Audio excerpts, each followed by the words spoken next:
அனைவருக்கும் வணக்கம். அடுத்து வரக்கூடிய நாட்கள் கும்பராசியில் பிறந்தவர்களுக்கு எப்படிப்பட்ட ஒரு பலன்கள் கிடைச்சிருக்கு அப்படிங்கிறத பற்றி தான் தெரிஞ்சுக்க போகிறோம். வீடியோ ரொம்பவே பயனுள்ளதாக இருக்கும். வீடியோவை கடைசி வரைக்கும் ஸ்கிப் பண்ணாமல் பாருங்கள். நம்ம சேனலை நீங்கள் இன்னும் சப்ஸ்கிரைப் பண்ணலைன்னா மறக்காமல் சப்ஸ்கிரைப் பண்ணிவிடுங்க. வாங்க வீடியோக்குள்ளே போகலாம். கும்பராசியில் பிறந்தவர்களுக்கு இந்த காலகட்டம் முழுவதுமே சிறப்பான நன்மைகள் ஏற்படுத்தி தரக்கூடிய வகையில் இருக்குது. அவிட்டம் 3-4 பாதம், சதயம், பூரட்டாதி 1-2-3 பாதங்களாக இருக்குது.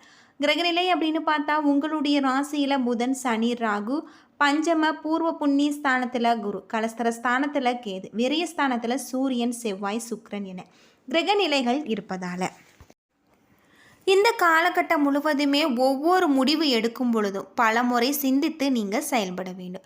விவசாய நிலங்கள் வாங்க இது உகந்த காலம். பூர்வீக சொத்துகளால் சிறு பிரச்சனைகள் வந்து போகும். சுப செலவுகள் எதிர்பாராமல் வந்து கொண்டே இருக்கும். இருசக்கர வாகனத்தில் தலைக்கவசம் இல்லாமல் நீங்கள் பயணம் செய்ய வேண்டாம். அவ்வப்போது கார்களில் செல்லும் பொழுது சீட் பெல்ட் அவசியம் அணிந்து கொள்ள வேண்டும். உங்களுடைய குடும்பத்திற்கு ஆன்மீக அன்பர்களின் வழிகாட்டுதலும் ஒத்துழைப்பும் கிடைச்சிருக்கு. தெய்வ பக்தியால் உங்களுக்கு முன்னேற்றம் அதிகரிக்கக்கூடியதாகும். உங்களுடைய பேச்சு குடும்ப உறுப்பினர்களுடைய மத்தியில் மதிப்பு மரியாதையை பெற்றுத்தரும். புத்திர வகையில் உங்களுக்கு சந்தோஷமும் மதிப்பும் கிடைத்தாலுமே சில சமயங்களில் சில சங்கடங்கள் ஏற்படலாம். புது வீடு கட்ட ஆரம்பிக்கலாம். பணப்புழக்கம் அளவான முறையில் இருக்குது. சகோதர சகோதரிகளுடன் உங்களுக்கு சுபகாரியங்களுக்கு உதவி செய்யக்கூடிய ஒரு சூழ்நிலை இருக்குது. உத்தியோகர்களுக்கு பணி சுமை அதிகரித்தாலும் அதை சுமையாக நினைக்காமல் அர்ப்பணிப்புடன் நீங்கள் செயல்படலாம்.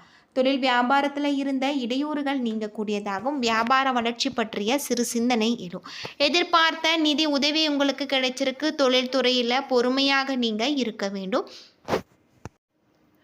புதிய வேலை உங்களுக்கு கிடைக்கக்கூடிய வகையில் உங்களுக்கு சொல்லப்பட்டிருக்கு. பணவரத்து திருப்தி தருவதாக இருக்குது. மாணவர்கள் கவனத்துடன் படிக்க வேண்டிய ஒரு நேரம். கல்வியில் முன்னேற்றம் காண எடுக்கும் முயற்சிகள் கைகூடலாம். எதிர்கால கல்வி பற்றிய சிந்தனை உங்களுக்கு மேலோங்கும். அவிட்டம் 3-4 பாதத்தில் பிறந்தவர்களுக்கு உங்களது வார்த்தைகளுக்கு மதிப்பு கூடும். கணவன் மனைவிக்கு இடையே நெருக்கம் அதிகரிக்கலாம். பிள்ளைகளுடன் மகிழ்ச்சியாக உங்களுடைய பொழுதை நீங்கள் கழிக்கலாம். தொழில் வியாபாரத்தில் ஈடுபட்டு இருப்பவர்கள் கீழ்நிலையில் உள்ளவர்களால் நன்மைகள் உண்டாகும். தேவையான சரக்குகள் கையிருப்பு இருக்குது.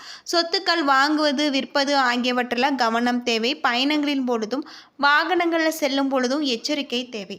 சதயம் நட்சத்திரத்தில் பிறந்தவர்களுக்கு துணிச்சலான முயற்சிகளை மேற்கொண்டு உங்களுடைய வியாபாரத்தை நீங்கள் விரிவுபடுத்துவீங்க. உத்தியோகத்தில் இருப்பவர்கள் முன்னேற்றம் காண்பாங்க. மேலதிகாரிகளால் நன்மைகள் ஏற்படும். காரியங்களை துணிச்சலாக செய்து முடித்து வெற்றி காண்பிப்பீங்க. தொழில் வியாபார தொடர்பாக அலைய வேண்டி இருக்கும். எதிர்பார்த்த நிதி வசதி கிடைத்தாலுமே திட்டமிட்டதை விட கூடுதல் செலவுகள் உங்களுக்கு இருக்குது. பணியாளர்களுடன் நிதானத்தை நீங்கள் கடைபிடிப்பது நல்லதாக இருக்குது. பூரட்டாதி 1-2-3 பாதத்தில் பிறந்தவர்களுக்கு இந்த காலகட்டத்தில் நீண்ட நாட்களாக இழுபறியாக இருந்த காரியங்கள் நடந்து முடியும். கலைத்துறையில் கௌரவம் உயரலாம். விரும்பிய பதவி உங்களுக்கு கிடைச்சிருக்கு. வழக்கு விவகாரங்களில் உங்களுக்கு சாதகமாக இருக்குது. கைவிட்டு போன பொருட்கள் மீண்டும் கிடைக்கலாம். உத்தியோகத்தில் இதமான ஒரு சூழ்நிலைகள் உங்களுக்கு கிடைச்சிருக்கு அப்படின்னே சொல்லலாம். கணவன் மனைவிக்கு இடையே நெருக்கம் கூடும். பிள்ளைகளின் நலனில் அக்கறை காட்டுவீங்க. குடும்பத்தாருடன் விருந்து நிகழ்ச்சிகளில் நீங்கள் கலந்து கொள்ள நேரிடலாம். இந்த காலகட்டம் முழுவதுமே சிறப்பான யோகமான பல நன்மைகள் தரக்கூடிய வகையில் உங்களுக்கு சொல்லப்பட்டிருக்கு. வருமானத்திற்கு குறைவு இருக்காத வகையில் இருக்குது. புதிய முயற்சிகள் இழுபறியாக இருந்தாலுமே சாதகமாக முடிந்துவிடும். நீண்ட நாட்களாக எதிர்பார்த்து காத்திருந்த சுப நிகழ்ச்சிகள் உங்களுக்கு நடைபெறுவதற்கான வாய்ப்பு உண்டு. திருமண முயற்சிகள் சாதகமாக முடியும். வாரத்தின் பிற்பகுதியில் உறவினர்களுடைய வருகையால் குடும்பத்தில் சில பிரச்சனைகள் ஏற்படும். வாழ்க்கை துணையிடத்தில் அனுசரித்து செல்வது நல்லது. உடல் ஆரோக்கியத்தில் கவனம் தேவை. பணவரவு தேவையான அளவு இருக்குது. அலுவலகத்தில் வேலை செய்பவர்களுக்கு இடமாற்றம் பதவி மாற்றம் கிடைக்கும் என்றாலுமே நம்பிக்கையோடு நீங்கள் நடக்கக்கூடிய வகையில் இருக்குது. அதிகாரிகளுடைய ஆதரவு உங்களுக்கு கிடைச்சிருக்கு. புதிதாக வியாபாரம் தொடங்க விரும்புபவர்களுக்கு, வியாபாரத்தை விரிவுபடுத்த நினைப்பவர்களுக்கு அதற்கான முயற்சிகளை மேற்கொள்ளலாம். சாதகமாக உங்களுக்கு முடியும். குடும்பத்தை நிர்வகிக்கக்கூடிய பெண்களுக்கு நிம்மதியான ஒரு காலம். வேலைக்கு செல்லக்கூடிய பெண்களுக்கு அலுவலகத்தில் பணிகளை செய்வதில் கூடுதல் கவனமாக இருக்க வேண்டியது. உங்களுக்கு நல்லது அப்படின்னும் சொல்லப்படுது. பொதுவாக கும்பராசியில் பிறந்தவர்களுக்கு இந்த காலகட்டம் முழுவதுமே தொழில், வியாபாரம், குடும்பம் ஆகியவற்றின் மேன்மைக்காக நீங்கள் பாடுபடக்கூடிய வகையில் கிரக நிலைகள் உங்களுக்கு அமைஞ்சிருக்கு.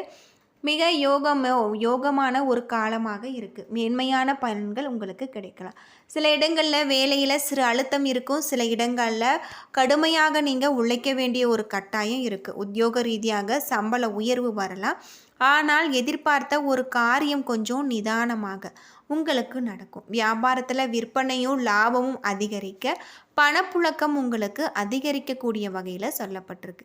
புதிய தொழில் நம்பிக்கையோடு நீங்கள் ஈடுபடலாம். குடும்பத்தில் இருந்து வந்த குழப்பங்கள் நீங்கி குதூகலம் அதிகரிக்கும்.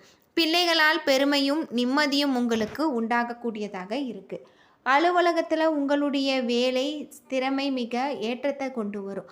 பதிவு உயர்வு, ஊதிய உயர்வு கிடைக்கக்கூடிய ஒரு நிலை உருவாகலாம். வியாபாரத்தில் நல்ல ஒரு வருமானம் உங்களுக்கு பெருகக்கூடியதாக இருக்குது. தொழிலை விரிவு செய்வதற்கு சிறந்த ஒரு நேரம். குடும்பத்தில் இருந்த சிக்கல்கள் விலகும். பிள்ளைகளால் சிறப்பும் பெருமையும் உங்களுக்கு உண்டாகலாம். பெரியவர்களுடைய ஆசை கிடைச்சிருக்கு. குடும்பத்திற்காக பண வரவு அதிகரிக்க அதிகப்படியாக நீங்கள் பாடுபட வேண்டும். கலைத்துறையில் நல்ல வாய்ப்புகள் அமைந்து பொருளாதார உயர்வை நீங்கள் அடையலாம். புதிய முதலீடுகளில் நிதானமாக நீங்கள் இறங்கலாம் அப்படின்னும் சொல்லப்படுது. இந்த காலகட்டம் முழுவதுமே உங்களுக்கு யோகமானதாக இருக்குது அப்படின்னும் சொல்லப்படுது. மன வலிமையும் புதிய நம்பிக்கையும் பிறக்கும் வாரமாக இருக்குது. புதிய முயற்சிகளில் எதிர்பார்த்த வெற்றி கிடைத்து மனதில் தன்னம்பிக்கை அதிகரிக்கலாம். நண்பர்களுடைய உதவியால் சிக்கலான பிரச்சனைகளுக்கு தீர்வு காண்பிக்கக்கூடியதாக இருக்குது. வெளியூர் பயணங்களின் ஆதாயம் உங்களுக்கு உண்டு. குடும்ப உறவினர்களால் உங்களுடைய வாழ்க்கை துணையின் மூலம் பல சிக்கல்கள் அகலக்கூடியதாகும். உத்தியோகத்தில் உங்களுடைய திறமை உயர் அதிகாரிகளுடைய பாராட்டை பெற்றுத்தரக்கூடிய வகையில் சொல்லப்பட்டிருக்கு. பொதுவாக கும்பராசியில் பிறந்தவர்களுக்கு புதிய முதலீடுகளில் நல்ல ஒரு மாற்றத்தை தரும் அப்படின்னே சொல்லலாம். வியாபாரத்தில் கவனமாகவும் நீங்கள் செயல்பட வேண்டியது இந்த காலகட்டத்தில் உங்களுக்கு யோகமானதாக இருக்குது. வீட்டு பூஜை அறையில் தீபமேற்றி முருகப்பெருமான மனதார வழிபட்டு வாருங்கள். உங்களுக்கு சிறப்பானதாக இருக்கும். உங்களுடைய ராசியில் 7வது வீட்டில் கேது இருப்பதால் ஆரோக்கியத்தில் மிகவும் நல்ல நேரமாக இருக்குது. நல்ல ஆரோக்கியத்திற்கு நன்றி. குடும்ப உறுப்பினர்கள் நீங்கள் சிறப்பாக கவனித்து கொள்வீங்க. இது உங்களுடைய குடும்பத்திற்கு உங்களுடைய மரியாதையை அதிகரிக்க ஒட்டுமொத்தமாக உங்களுடைய ராசியின் 2வது வீட்டில் சனி இருப்பதால் இந்த காலம் உங்களுடைய ஆரோக்கியமானதாக இருக்கும். இந்த காலம் முழுவதுமே எந்த ஒரு திட்டத்திலுமே முதலீடு செய்வதற்கு முன்பு நீங்கள் 2 முறை யோசிக்க வேண்டும். ஏனெனில் ஒரு வாய்ப்பு அதன் பின்னால் ஒரு மறைக்கப்பட்ட உறுப்பினர்களுடன் நல்லெண்ணம் மற்றும் சகோதரத்துவ உணர்வை இழப்பீங்க. இது உங்களுக்கு நல்ல ஒரு மாற்றத்தை தரும் அப்படின்னு சொல்லப்படுது. கும்பராசியை பொறுத்தவரை இந்த காலகட்டம் முழுவதுமே சிறப்பானதாக அமைய முருகப்பெருமான மனதார வழிபட்டு வருவது உங்களுக்கு சிறப்பான யோகமானதாக சொல்லப்பட்டிருக்கு. கலைத்துறையிலும் உங்களுக்கு யோகமான ஒரு காலகட்டம். திங்கட்கிழமை தோறும் சிவனுக்கு விரதம் இருந்து வழிபட்டு வர சங்கடம் விலகும். விரயஸ்தானத்தில் செவ்வாய், சூரியன் என்று உங்களுக்கு சஞ்சரிப்பதால் உங்களுடைய வேலைகளில் நிதானம் தேவை. புதிய முதலீடுகளில் இப்பொழுது வேண்டாம். உத்தியோகத்தில் இருப்பவர்கள் மேலதிகாரிகளை அனுசரித்து செல்வது அவசியம். வியாழக்கிழமை அனைத்து கோவில்களிலும் கவனமாக இருக்க வேண்டியது. வேலைகளிலுமே நீங்கள் கவனமாக செய்ய வேண்டியது நல்லதாக இருக்குது. சதயம் நட்சத்திரத்தை பொறுத்தவரை உங்களுக்கு ராசிக்குள்ளே சஞ்சரிக்கக்கூடிய ராகுவால் உங்களுடைய கனவு நினைவாகும். தொழிலில் அக்கறையுடன் நீங்கள் செய்வீங்க. புதிதானவர்களை நம்பி எந்த ஒரு வேலையிலும் ஈடுபட வேண்டாம். பிறரின் ஆலோசனைகளை ஏற்பதும் கவனமாக செயல்படுத்துவதும் நல்லது. வக்ர குருவால் உங்களுக்கு நெருக்கடி நீங்கும். பிள்ளைகளுடைய நலனில் அக்கறை செலுத்துங்கள். வரவு செலவுகளில் கவனமாக இருப்பது அவசியம். தம்பதிகளுக்கிடையே ஒற்றுமை ஏற்படக்கூடியதாகும். ஒருவருக்கொருவர் அனுசரித்து செல்வது நல்லது அப்படின்னே சொல்லப்படுது. என்ன நண்பர்களே, இந்த வீடியோ உங்களுக்கு பயனுள்ள ஒரு தகவலை தந்திருக்கும்னு நினைக்கிறேன். வீடியோ பிடிச்சிருந்தால் லைக் பண்ணுங்கள், ஷேர் பண்ணுங்கள், கமெண்ட் பண்ணுங்கள். இது போல் தகவலை தெரிஞ்சுக்க நம்ம சேனலை மறக்காமல் சப்ஸ்கிரைப் பண்ணிவிடுங்க. நன்றி நண்பர்களே.